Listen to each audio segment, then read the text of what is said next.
আমার দুষ্টু মিষ্টি ভালোবাসার বন্ধুরা কেমন আছো সবাই? আশা করি অনেক অনেক ভালো আছো।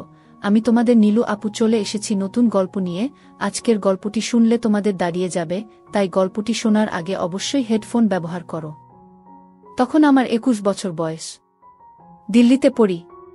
বাবা মারা যাওয়ার পর মা চলে এসেছিল আমার সঙ্গে থাকার জন্য। আমরা একটি ছোট দুখানা ঘরের বাড়ি ভাড়া করে থাকতাম। মার তখন কতই বা বয়স, 45 হবে। আমার দাদা কলকাতায় চাকরি করে, আর বোন সেখানেই পড়াশোনা করে। আমার পড়াশোনায় সুবিধে হবে বাড়িতে কেউ রান্নাবান্না করে দিলে, তাই মা আমার সঙ্গেই থাকা মনস্থ করেছিল। মার তখন ভরা জোয়ার, গায়ের রং ফর্সা, এমনিতে ছোটখাটো, তবে সুন্দর করে সাজলে লিপস্টিক লাগালে লোকজন ঘুরে তাকানোর মতো চেহারা। বিশেষ করে স্নান করে বেরিয়ে আসার সময় যখন চুল ঝাড়ত আর গায়ের কিছু কিছু অংশে ভেজা শাড়ি লেগে থাকত, তখন দারুণ লাগত। একটু জমেছিল গায়ে, কিন্তু মায়ের দিকে তাকিয়ে আমার চোখ থমকে যেত। চোখ সরিয়ে নিতাম মা কিছু বোঝার আগে। মা এমনিতে পড়তে ভালোবাসে, দিল্লির গরমে তো বটেই। আর শাড়ির মধ্য দিয়ে যখন মায়ের উঁচু হয়ে ওঠা দেখতে পেতাম, তখন আমার ভেতরটা ধক করে উঠত। স্লিভলেস হলেও খুব একটা ডিপ কাট নয়, আর ঢাকা থাকত, শুধু দিকে অনেকটা অংশ খোলা আর নিচে অনেকখানি অংশ দেখা যেত। নিচে শাড়ি পরত কিনা পরিষ্কার দেখা যেত, মনে হতো যেন মাখন দিয়ে তৈরি। দিল্লির বাড়িতে শোবার ঘরে মাই শুত, আমি বাইরের ঘরে একটা চৌকিতে শুতাম। মাকে ওইরকম দেখার পর আমার ফুলে উঠত। বাইরের ঘরে প্রাইভেসি ছিল না বলে তখন বাথরুমে চলে যেতাম, কচলে বার করে তারপর শান্তি চোখ বুজে মাকে ভাবার চেষ্টা করতাম। বাইরে থেকে দেখে যতটুকু কল্পনা করা যায়, মায়ের দুটো দেখতে কেমন, সেগুলোর রং কেমন, এইসব। তারপর ভাবতাম মায়ের নিচের দিকটা কেমন, ওখানে ঘন ঘাস পাতার মধ্যে মায়ের কথা ভাবতে ভাবতেই আমার বের হয়ে যেত। কিন্তু বাইরে আসার পর আবার যখন মাকে দেখতাম, তখন আবার ফুলে উঠত আমার। সব সময় দাঁড়িয়ে থাকত আমার চোখের সামনে ঘুরত মায়ের ছবি। আমি সুমনা, দীপুর মা। দীপুর পড়াশোনার সুবিধে হবে বলে আমি ওর সঙ্গে দিল্লিতে থাকি। শুধু সেই জন্য নয়, দীপুকে আমার অন্য একটি কারণে পছন্দ। সে ওর দাদার মতো মোটা থলথলে নয়, বেশ ফিট চেহারা, ব্যায়াম করে, এক্সারসাইজ করে, কোকটা লোম। 21 বছরের দীপুকে দেখে আমার মনে হতো একজন সত্যিকারের পুরুষ মানুষ দেখছি।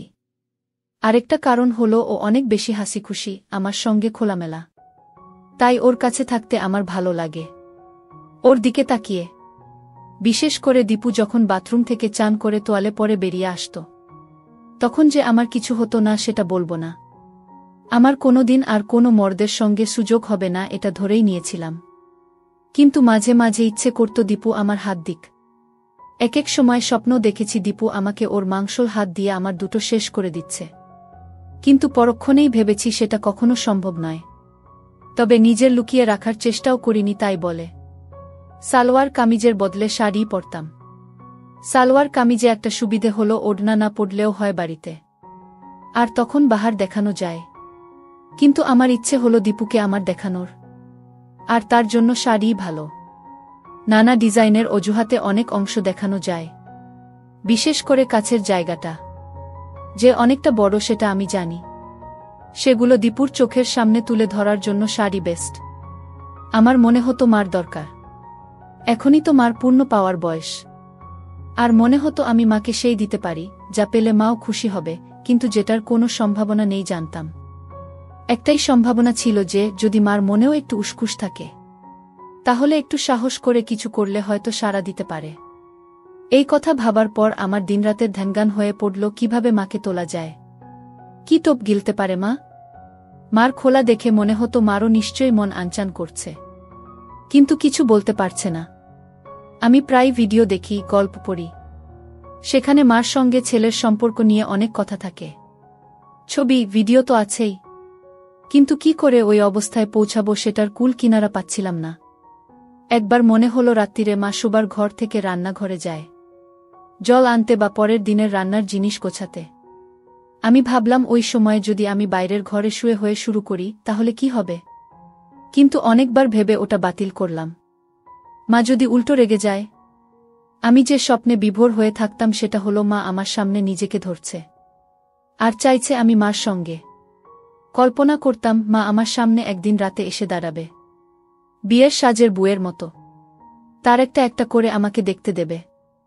মার দুটো, সেগুলো দুহাত ধরে তুলে ধরবে, যেন মা নিজেকে প্রেজেন্ট করছে, সবাই যেমন করে ক্লায়েন্টের সামনে। কিন্তু আমাদের সম্পর্ক ঠিক বাবু আর ওদের মতো হবে না। হবে প্রেমের, ভালোবাসার। মার মুখে চোখে লজ্জা থাকবে, প্রেম নিবেদনার গরম ভয় শরম সবকিছু মেশানো থাকবে।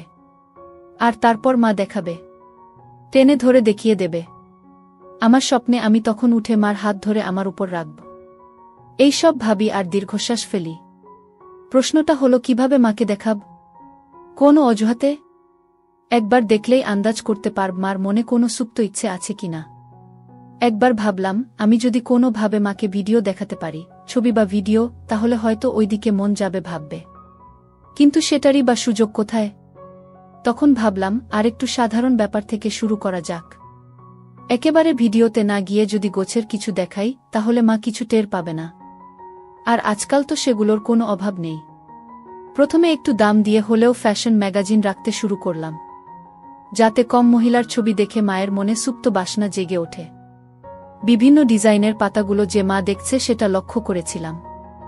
একদিন সেরকম একটি ছবির দিকে তাকিয়ে থাকার সময় আমি বললাম, এই রকম একটা বানিয়ে নাও না তুমি। কথাটা শুনে অবাক হয়ে তাকিয়েছিল মা। এই প্রথম আমার মুখে কথা শুনে। আমি বললাম, তোমাকে ভালো দেখাবে। ছবিটা কাছে টেনে নিয়ে দেখলাম ছবি, কিন্তু অংশটা বেশ কিছু কাটা, আর দিকটাও লোকাট। আমি বললাম, তোমার পড়তে ইচ্ছে করছে। দীপু ওই ম্যাগাজিনগুলো আনতে শুরু করায় আমি খুব খুশি হয়েছিলাম। হয়তো দীপুও আমার দেখতে চায়, কাছে আসতে চায়, একটা অজুহাত খুঁজছে এমন মনে হয়েছিল। আমি দীপুর সামনে বসেই পাতাগুলো ওল্টাতাম যাতে ওর নজরে পড়ে। এই ছবিটা আমি অনেকক্ষণ ধরে দেখছিলাম, তাই সে কাছে এসে বলেছিল, এরকম পড়তে চাই কি না। দীপুর কথা শুনে মনে হয়েছিল দীপুকে আমার দিকে টানার চেষ্টা করব, ওকে তুলব। মা ছেলের মধ্যে সম্পর্কের সংস্কারটা একটা দূরত্ব আনবে ঠিকই, কিন্তু যদি ঠিক ঠিক কাজ করে যাই, তাহলে হয়তো সে আমাকে মা নয়, একজন মহিলা হিসেবে ভাবতে পারে। মহিলাও না, আমি সেই মুহূর্তে চাইছিলাম দীপু আমাকে একজন নষ্ট মেয়ে ভাবুক, যাতে তার মনে কথা জড়ো হয়। এই সব ভেবে আমার শক্ত হয়ে যেত, আর ভাবতাম কখন সেখানে দীপুর আঙুলের পাব। মা আমতা আমতা করে বলল, জাহি কি বলছিস, লোকে কি বলবে? আমি বললাম, কেন, লোকে বলার কি আছে? তোমার কি এমন বয়স? আর তোমার তোমার দেখো এই এরকম ভালো লাগবে। কথাটা শুনে মা লজ্জা পেল, মুখ লাল হয়ে গিয়েছিল এক মুহূর্তের জন্য। ধ্যাত বলে ছেড়ে দিয়েছিল, কিন্তু আমি ছাড়িনি। আমি বললাম, তোমাকে বানিয়ে দেব, ওটা হবে আমার গিফট। তারপর বললাম, চলো ওরকম একটা শাড়ি কিনে আনি। মা বলল, ও বাবা, আমি ট্রান্সপারেন্ট শাড়ি পরে বেরোতে পারব না।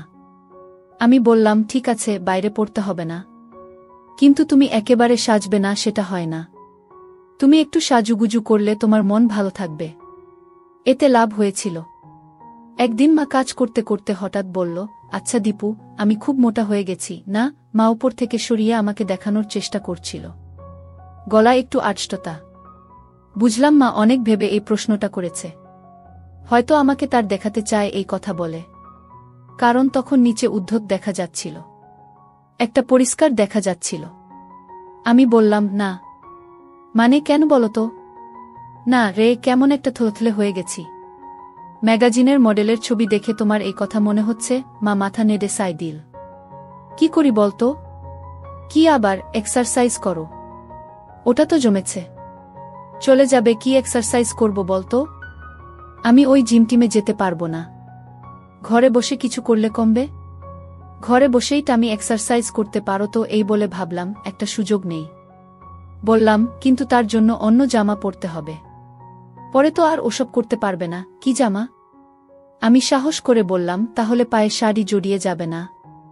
কথাটা উচ্চারণ করার সময় আমার রক্ত গরম হয়ে উঠেছিল। আমার হাত রেখে মার দুটো দেখানোর ভঙ্গিতে বললাম, এগুলো শক্ত করে আটকে রাখতে হবে তো। মার বোধহয় কথা মনে ধরেছিল, কাছে এসে বলল, কোথায় কিনি বলতো? আমি বললাম, এগুলো তো অনলাইনেই পাওয়া যায়, এখান থেকেই অর্ডার করে দিচ্ছি বলে ল্যাপটপটা কাছে আনলাম। পাশে বসার ইঙ্গিত করে বললাম, এখুনি করে দিচ্ছি। মা যেন লজ্জা পেল একটু, বলল, না না, আমি নিজে কিনে নেব। কিন্তু কোনো দোকানে পাবো রে? দূর, কোথায় খুঁজতে যাবে? সব দোকানে পাবেও না। এখনই হয়ে যাবে, এসো। শুনে মা কাছে এসে বসল। আমি অনলাইন স্টোরসের সাইট খুলে সার্চ করলাম। পরা মডেলদের ছবি ফুটে উঠল, নানান ভঙ্গিতে পোজ করা। যেন খুব সাধারণ কথা বলছি সেই ভঙ্গিতে বললাম। মা একটু থতমত খেয়ে গেল এই ডিরেক্ট প্রশ্নে। তারপর আমার দিকে না তাকিয়ে বলল। আমি সুযোগ বুঝে একবার মার দিকে তাকিয়ে নিলাম। কোনো দরকার ছিল না, তবু মাকে বোঝাবার জন্য যে আমি মার দেখতে চাই। মা টের পেয়ে গুছিয়ে বসল, কিন্তু ঠিক পরের মুহূর্তেই মা হাত তুলে চুলে দিতে লাগল। আর আমি মার সব পরিষ্কার দেখতে পেলাম। তখন আমার রক্ত গরম হয়ে গিয়েছিল। মা যে ওই ভঙ্গি করছে সেটা স্পষ্ট বুঝতে পেরেছিলাম। মনে মনে ভাবলাম, দাদাও দেখাচ্ছি তোমায়। এই প্রথম মাকে প্রেমিকার রূপে ভাবলাম, তোমার ব্যবস্থা করছি আমি। আমি এবার আর চোখ সরিয়ে নিলাম না। যতক্ষণ পারি নির্লজ্জের মতো মার দেখলাম।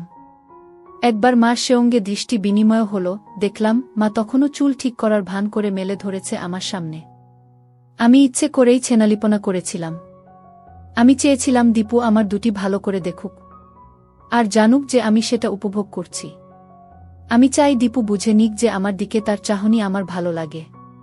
দীপু যখন আমার দিকে হা করে তাকিয়েছিল, আমি আর চোখে দীপুর দিকে তাকিয়েছিলাম।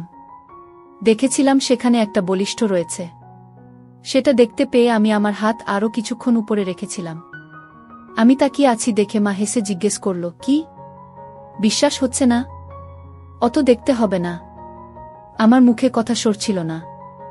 বললাম, তোমার যা। উফ, একই কথা বলে যাচ্ছে শুধু। কোথায় আমার আরেকটু ভালো হবে সেটা না, একটু চাইছি এক্সারসাইজ করার কথা। আর ছেলে শুধু ভালো বলেই যাচ্ছে। ওরকম কথায় ভালো না বেশে সত্যি সত্যি একটু সাজেশন দে তো দেখি। তারপর বলল, আচ্ছা শুনেছি নাকি নাচ প্র্যাকটিস করলে কমে? সবাই বলে বেলি ড্যান্সিংয়ের কথা। কমে যায় নাকি? আর নাচটাও শেখা হলো? কি বলিস তুই? আমি জানতাম দীপু লুকিয়ে লুকিয়ে ড্যান্সিংয়ের ভিডিও ক্লিপ দেখে, তাই এই কথা তুলেছিলাম। ড্যান্সিং শিখলে আমার দুটো লাভ ভালো হবে। আর দীপুকে দুলুনির নাচ দেখিয়ে আমার দিকে আকৃষ্ট করব। কোনো মেয়ে যদি নিয়ে কম কাপড় পরে ড্যান্সিং করে দেখায়, তাহলে যে কোনো পুরুষ ঘায়েল হতে বাধ্য। এর মতো নাচ পৃথিবীতে নেই। আর এতে কম পড়ার হাজার অবকাশ আছে, অজুহাত আছে। এমনকি আমি তো কল্পনাও করেছি এক সময় ড্যান্সিংয়ের নাচ দেখাতে দেখাতে দীপুর সামনে একটা একটা করে করে দেখাবো। একেবারে হয়ে নাচব। তখন কি আর আমাকে ছাড়া ওর আর কোনো গতান্তর থাকবে? আমি তো মনে মনে কস্টিউমগুলোও ভেবে রেখেছি। পায়ের দিকটা স্লিট করা থাকবে যাতে দেখা যায়, আর দিকটা যত হয় তত ভালো। আমার কত দিনের ইচ্ছে একের পর এক দীপুর সামনে নিজেকে দিই। কেমন মনে হয় এটা হলেই আমি ধন্য হব। আমার তখন শুধু একটা ধ্যানগান, কিভাবে দীপুর সামনে হব। আর দীপু আমাকে ইচ্ছে মতো ওর শক্তসমর্থ কাছে আত্মসমর্পণ করাটাই আমার হয়ে দাঁড়িয়েছিল তখন। কিন্তু তার আগে ওকে একটু তাতিয়ে তুলতে চাই, যাতে আমি যখন ওর সামনে নিজেকে ধরব সে যেন ঠিক মতো রেসপন্ড করে। এ দেখি মেঘনা চাইতে জল। আমি কোথায় মাকে ড্যান্সারের রূপে ভেবে মারি, আর এদিকে মা নিজেই প্রস্তাব দিচ্ছে ড্যান্সিং করবে। না, মার তাড়না এবার টের পাচ্ছি। কিন্তু আমিও এত সহজে কাবু হব না। ব্যাপারটাকে আরও এগিয়ে নিয়ে যাওয়া যায় কি না দেখা যাক, আমি ভাবলাম। বললাম, বাহ, এটা তো খুব ভালো আইডিয়া। আমিও শুনেছি। কিন্তু কোথায় শিখবে? এই কাছেই একজন শেখায়। আমি কথা বলেছি, আমার একটা কিছু শেখা হবে, এক্সারসাইজও হবে। কিন্তু করব না কি? সেটাই প্রশ্ন। এত ভাবছ কেন? আরে, তোর দাদা বোন তো শুনেই রেগে যাবে মা ড্যান্সিং করছে। আর চারপাশের লোকজন আছে না? একটু ওই নাচ কি না? শোনো, তুমি তো আর কোথাও পারফরম্যান্স দিতে যাচ্ছ না। কাউকেই জানানোর দরকার নেই। সেটাও ঠিক, শুধু ক্লাসের লোকজন দেখবে আর কেউ না। আমিও না। মা তখন এগিয়ে এসে আমার বলল, ও আমার সুইট বেবি, অফকোর্স তুই চাইলে দেখাব। আমি ততক্ষণে ল্যাপটপ খুলে ইন্টারনেটে কিছু ড্যান্সিংয়ের ছবি সার্চ করলাম। মা কাছে এসে বলল, এই দেখ, কোনো নেই।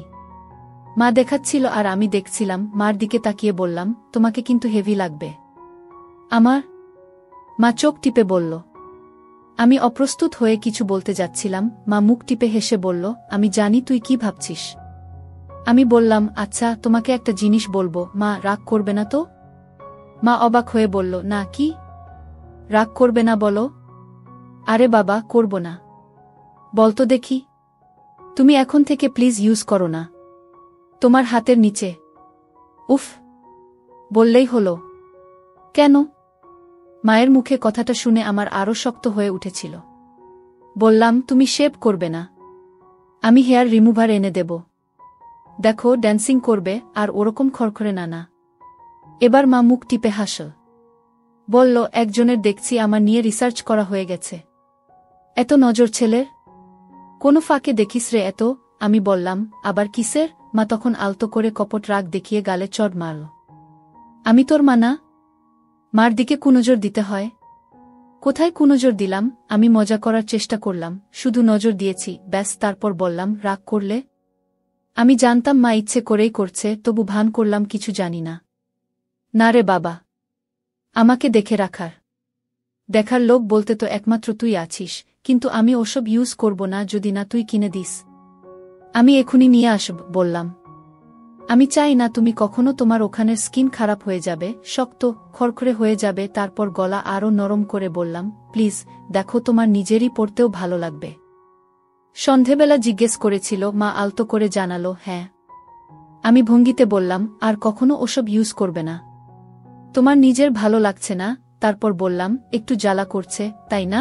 মা যখন বলল, হ্যাঁ করছে, তখন মার কাছে গিয়ে হাতে একটু হাত দিয়ে বললাম, ওই একটু করবে, ব্যাস। আমার তখন খুব ইচ্ছে করছিল তুলে দীপুর সামনে দাঁড়াই, ও দেখুক, কাছে আসুক, কিন্তু লজ্জা পেয়ে পারিনি, কারণ জানতাম আরও সুযোগ আসবে।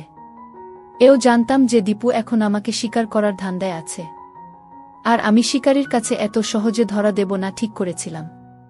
যত উঠতে পারি তত শিকারের খেলা জমবে। আমি চাইছিলাম ওর আরেকটু কষ্ট পাক, যাতে আমাকে ছাড়া আর কিছু ভাবতে না পারে। এরপর একদিন মা ড্রেসিং টেবিলের সামনে বসে চুল আঁচড়াচ্ছিল।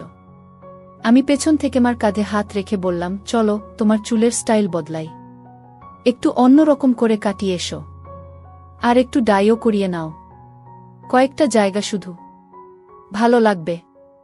আর এই নাও তোমার জন্য একটা লিপস্টিক এনেছি, বলে মায়ের ফেভারিট রঙের একটা লিপস্টিক হাতে তুলে দিলাম। দেখলাম মা খুশি হয়েছে। সেদিনই গিয়ে চুল কাটিয়ে স্ট্রেট করিয়েছে। ঘরে ঢুকতেই আমি বললাম, দেখেছ কি সুন্দর লাগছে, বলেছিলাম না? শুনে মা লজ্জা পেল, বলল, সত্যি? আমি কাছে গিয়ে বললাম, আমি এমনি এমনি বলছি নাকি? কতজন তোমার দিকে তাকিয়েছিল রাস্তায় বলো তো? মা আমার কথা শুনে আরও লজ্জা পেয়ে ভেতরে চলে গিয়েছিল। কয়েক মাস পরের কথা। মা রেগুলার ড্যান্সিং ক্লাসে যায়। একদিন বলল, আমি একটা হিন্দি গানের সঙ্গে নাচ শিখেছি, ঠিক ড্যান্সিং না, তবে ওই রকম দেখাবো। অফকোর্স, আমি তো এক পায়ে খাড়া। বললাম, কস্টিউম কোথায় পেলে? না রে, ওগুলো পরে কিনব, খুব দাম। এই নাচটা করব। দাঁড়া, হিল জুতো পরে আসি। মা, তুমি হিল জুতো পরছো আজকাল? বাহ! মা নেচে দেখাল। ভঙ্গিগুলো এত যে মাকে চিনতেই পারছিলাম না।